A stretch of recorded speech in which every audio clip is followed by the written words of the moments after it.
అందరికీ నమస్కారం. ఈరోజు మన ఛానల్లో జూన్ 10 మంగళవారం నుండి ప్రారంభమయ్యే మూడాలు ప్రారంభ ముగింపు తేదీలు ఎప్పటి నుంచి ఎప్పటి వరకు, అలాగే ఈ మూడాలలో ఎటువంటి శుభకార్యాలు చేయవచ్చో ఎటువంటివి చేయకూడదో అన్న విషయాల గురించి పూర్తి వివరాలు ఈరోజు మనం ఈ వీడియో ద్వారా తెలుసుకుందాం.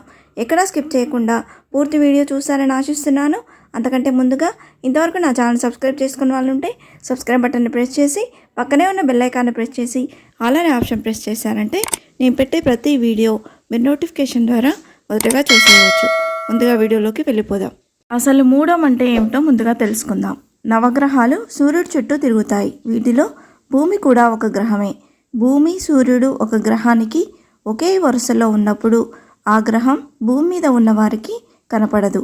దీన్నే అస్తంగత్వం లేదా మూడం అంటారు. గ్రహాలకు రాజు సూర్యుడు. సూర్యుడికి అత్యంత సమీపంలోకి ఏ గ్రహమైనా వస్తే ఆ గ్రహం తన శక్తిని కోల్పోతుంది.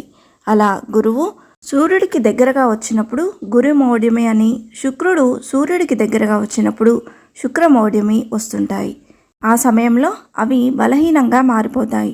సూర్యునికి దగ్గరగా గురు శుక్రులు వచ్చినప్పుడు గురు శుక్రుల శక్తులు తగ్గి బలహీనమైపోతాయి, నీరసపడతాయి. వాటి శక్తి సన్నగిల్లుతుంది. అంటే 1000 వాట్ల బల్బు ముందు క్యాండిల్ పెడితే ఆ క్యాండిల్ శక్తి ఎంత మామూలుగా ఉంటుందో అలాగే సూర్యుడి దగ్గరగా చేరిన గ్రహాల స్థితి అంతే బలహీనంగా ఉంటుంది. గురు శుక్రులు శుభగ్రహాలు కాబట్టి అవి సూర్యుడికి అత్యంత దగ్గరగా ఉన్నప్పుడు మూడాలుగా పరిగణించి ఆ రోజుల్లో ఎలాంటి పనులు చేయకూడదు అని చెప్తారు. ఎందుకంటే ఏ శుభకార్యానికైనా గురు శుక్ర గ్రహాల బలమే ప్రధానం. ఈ రెండు గ్రహాలు బలహీనంగా ఉన్నప్పుడు ఏం చేసినా కలిసి రాదన్నది పండితుల మాట. ముందుగా ఈ 2025 సంవత్సరంలో గురుమౌఢ్యమి ప్రారంభ ముగింపు తేదీలు ఏమిటో ఇప్పుడు తెలుసుకుందాం. స్వస్తి శ్రీ చాంద్రమాన శ్రీ విశ్వావసునామ సంవత్సరం ఉత్తరాయణం గ్రీష్మ ఋతువు జ్యేష్ఠమాసం శుక్లపక్షం పౌర్ణమి తిథి రోజు అంటే జూన్ 10, 2025 మంగళవారం రాత్రి 2:15 గురుమౌఢ్యం అనేది ప్రారంభమై స్వస్తి శ్రీ చాంద్రమాన శ్రీ విశ్వావసునామ సంవత్సరం ఉత్తరాయణం గ్రీష్మ ఋతువు ఆషాఢ మాసం శుక్లపక్షం శుద్ధ త్రయోదశి తిథి అంటే జూలై 8, 2025 మంగళవారం పగలు 3:18 వరకు ఈ గురుమౌఢ్యం అనేది ఉండండి. ఈ గురుమౌఢ్యమి అనేది జూన్ 10, 2025 ప్రారంభమై జూలై 8, 2025తో ముగుస్తుంది. అంటే దాదాపు 28 రోజుల పాటు గురుమౌఢ్యం అనేది కొనసాగుతుంది. ఈ మూడాలలో ఎటువంటి శుభకార్యాలు ఎటువంటి పనులు చేయవచ్చో ఇప్పుడు తెలుసుకుందాం.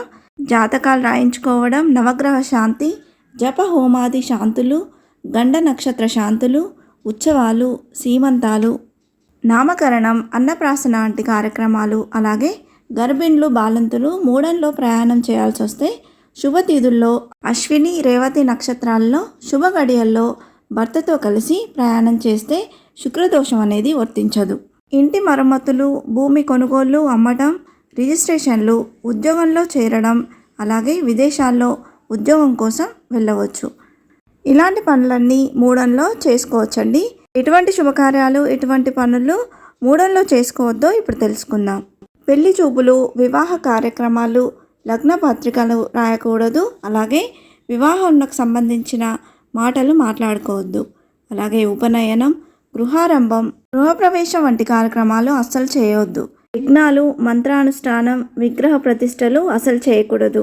పూజలు మాత్రం చేసుకోవచ్చు, వ్రతాలు కూడా చేసుకోవద్దు. మూడంలో నూతన వధువు గృహప్రవేశం, అలాగే పుట్టు వెంట్రుకలు తీయించడం, చెవులు కుట్టించడం, విద్యారంభ కార్యక్రమాలు అస్సలు చేయకూడదు. కొత్త వాహనాలు కొనడం, అలాగే బావి చెరువు తవ్వడం, నూతనంగా వ్యాపారం ప్రారంభించడం వంటి పనులు అసలు చేయకూడదు.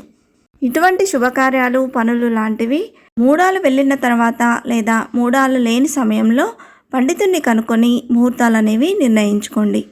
గురు శుక్ర గ్రహాలు బలహీనంగా ఉండడం వల్ల మనం చేసే శుభకార్యాలకు ఫలితం ఉండదని పండితులు చెబుతున్నారు. ఎటువంటి శుభకార్యమైనా ఎటువంటి పనులైనా మనము మంచి జరగాలని చేస్తాం కాబట్టి మూడాలు లేని సమయాల్లో మన గ్రహస్థితులకు అనుకూలంగా పండితులను అడిగి శుభముహూర్తం నిర్ణయించుకొని ఆ శుభకార్యాలను చేసుకుంటే మంచిది. ఇంతే ఫ్రెండ్స్, ఈ వీడియో మీకు నచ్చిందని ఆశిస్తున్నాను. ఇలాంటి ఇంట్రెస్టింగ్ వీడియోస్ కోసం please subscribe my channel and press the bell icon. అలాగే లైక్ చేయండి, షేర్ చేయండి. మీకు ఏమైనా సందేహం ఉంటే నా కమెంట్ బాక్స్లో పోస్ట్ చేయండి. Thanks for watching.